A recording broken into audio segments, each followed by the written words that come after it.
Hey everyone, RogueGold here, and today we are taking a look at the next big extraction shooter, the Division Heartland. This is a game that I have been wildly excited for many months now, going on 2 years, and finally today we got a huge deep dive about the game with new information, gameplay, and details, and I think it's going to be a game that pleases both fans of the Division franchise, but also just fans of the genre overall. So I want to go over everything new that we learned about the game today, as well as just give a breakdown of what the game is going to be. If you end up enjoying the video, a like would be greatly appreciated, and be sure to click that subscribe button as well as turning on the notification bell because you are not going to want to miss my Heartland coverage moving through the next few months as we head towards the beta and the full release of the game. Without further ado, let's get into it.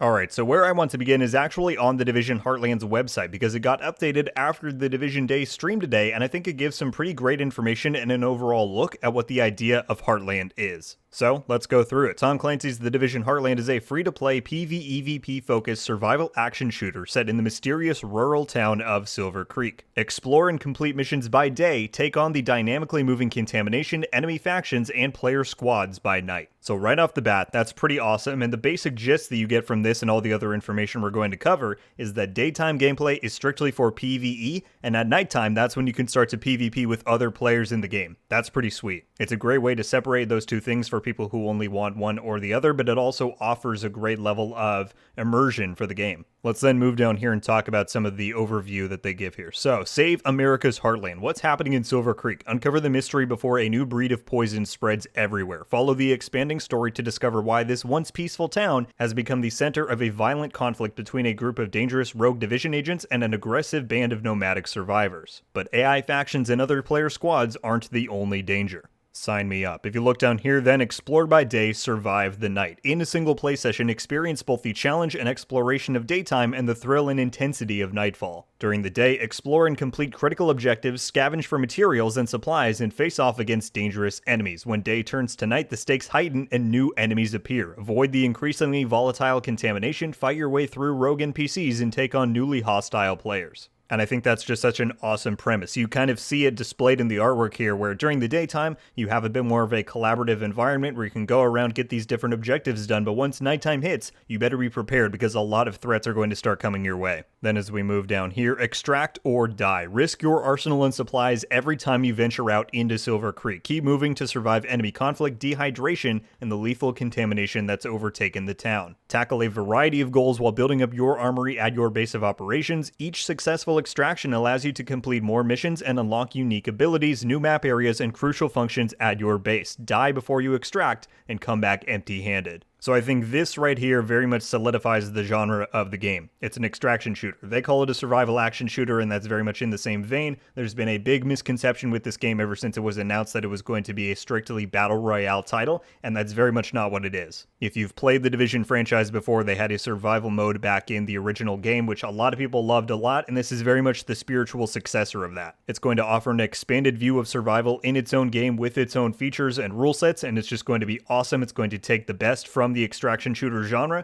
and blend that with the Division. Then we get to squad up with cross-play and cross-progression. This has been a big request and ask from the community, will this game have cross-play and cross-progression? And they finally confirm it here. Venture into Silver Creek alone or with your squad with cross-play and cross-progression on all platforms, forming powerful team tactics. Customize your agent's skills, outfits, and go bag, unlock story elements, and level up through multiple upgrade paths. Over time, this is a big one, Heartland will expand to introduce new gameplay, agents, stories, challenges, and areas of the map to explore. So not only is this saying that you can play cross-play, right, you can play from console to PC, vice versa, but also that it's going to have an expansive post-launch game plan. They're going to unlock new areas of the map, give you new things, weapons, all of that, the usual stuff that you would expect. Heartland is a living, breathing experience, and I can't wait to get in there.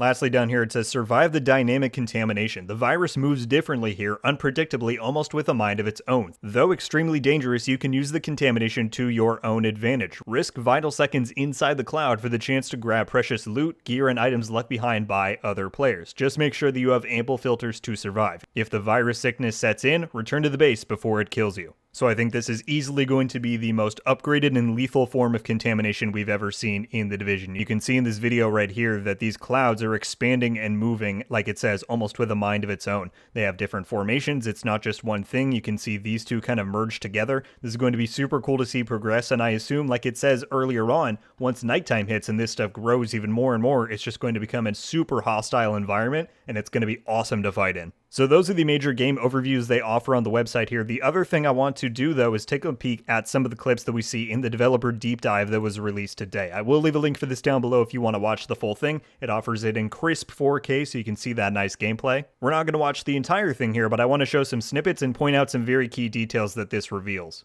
Alright, so let's take a peek at some of the gameplay bits here that they show, and then I want to break down a few things that we see. Heartland's a free-to-play, survival action shooter set in the Division universe that features streamlined survival gameplay and a beautiful new world to explore, filled with dynamic PvEvP gameplay. In Heartland, you play as a Division agent, given the task of protecting Silver Creek, a small town in Middle America. It's your job to keep the town safe from enemy factions, rogue agents, and a deadly contamination.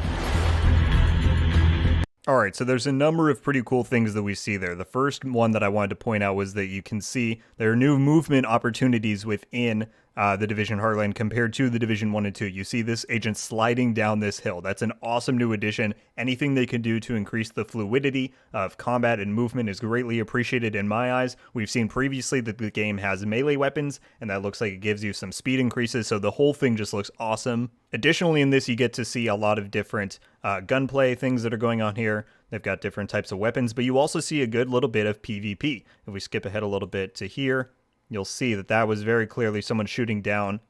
Right there, they're using a sniper rifle. And then it goes again to someone who's using an AR shooting down on this player down here. And just to see the atmosphere that this is all taking place in, obviously you have in the back the red glow of that contamination. It's all nighttime, of course, because that's when they said it takes place. They're shooting down on this player. The whole thing just looks so awesome to me. And again, that's the wall of contamination there. There's just so many elements working into Heartland that I think is going to make it a super special experience. Alright, this gameplay section up here gives us some more great details about what the game is actually going to contain. So let's take a look at this one. Gameplay. Heartland launches with a robust experience for players on day one. The player's first task is to help Mackenzie Reed get Silver Creek's base of operations back up and running. Players will be tasked with completing a set of missions and projects, all focused on the goals of exploring the town and gathering the supplies necessary to help prepare the base of operations. Every mission completed gives players the tools and strength necessary to survive. Silver Creek is a hostile environment filled with deadly contamination, roaming enemy hordes, and the looming threat of sickness and dehydration. Players will have to be Alright, so just in that alone, I think it gives you a better idea of some of the threats that await you when you go here. One thing I wanted to point out was you get a pretty sick look at the character models here when they're walking around. I think it's right up here. You can see just so many of the different elements that are going to come into play here.